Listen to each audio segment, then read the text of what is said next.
ఇది వచ్చిందను మునగాకు. ఎన్నో వ్యాధులు నయం చేసే ఔషధ గుణాలు ఉండే ఈ మునగాకును వారానికి 2-3 సార్లు తింటే కన్నా చాలా మంచిది. ఇది వచ్చిందను ముఖ్యంగా థైరాయిడ్కి చాలా బెస్ట్ మెడిసిన్. చూడండి ఎంత బాగుందో మునగాకు అయితే కన్నా. చాలామంది ఈ మధ్య ఇంటి దగ్గర కూడా బాగా పెంచుకుంటున్నారు. ముందంతా విలేజ్ అసలు ఎక్కువ ఉండేది, కానీ ఇప్పుడు నేను అట్లా వాకింగ్ పోయినప్పుడు కూడా గమనిస్తున్నాను చాలామంది ఇండ్ల దగ్గర కూడా బాగా పెంచుకుంటున్నారు. నాకు చాలా హ్యాపీగా అనిపించింది. ఈ మునగాకును వచ్చిందను బాగా ఇట్లా ఒక్కొక్కటి ఇట్లా విడదీసేసి బాగా నీట్గా ఇడిపించుకునేసి ఆ తర్వాత తాలింపు లాగా చేసుకొని తింటే సూపర్గా ఉంటుంది. చపాతీ విత్ మునగాకు తాలింపు సూపర్ కాంబినేషను.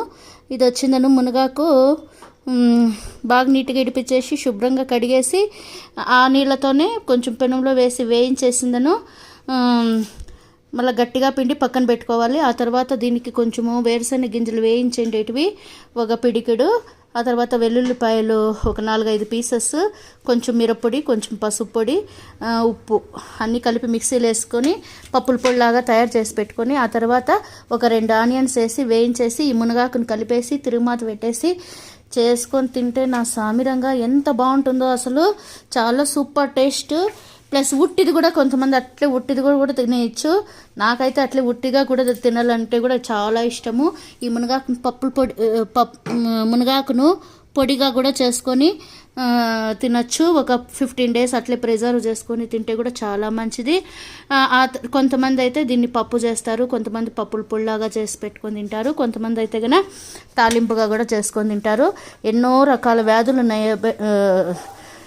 నయం చేసే ఈ శక్తి మునగాకుకుంది. కాబట్టి బీపీ కూడా కంట్రోల్లో ఉంటుంది. ఇంకా షుగర్ గురించి ఇంకా చెప్పనవసరమే లేదు. షుగర్కి కూడా best medicine. Sugar, BP, thyroid, అంతేకాకుండా ఎన్నో రకాలను వ్యాధులను నయం చేసే శక్తి మునగాకు ఉంటుంది. అలాగే మునక్కాడలు కూడా చాలా మంచిది. కాబట్టి ఎక్కడైనా మునగాకు దొరికిందనుకో వదలొద్దండి. ఇప్పుడు ఎక్కడ చూసినా కొన్ని చోట్ల ఎక్కువ రేటు కూడా ఉండాది. కాబట్టి నాకు తెలిసినంత వరకు ఇది నా స్మాల్ సజెషను. ఒక చిన్న బ్రాంచ్ నాటితే కూడా సూపర్గా వచ్చేస్తుంది. ఇంటి దగ్గర వీలైతే పెంచుకోండి.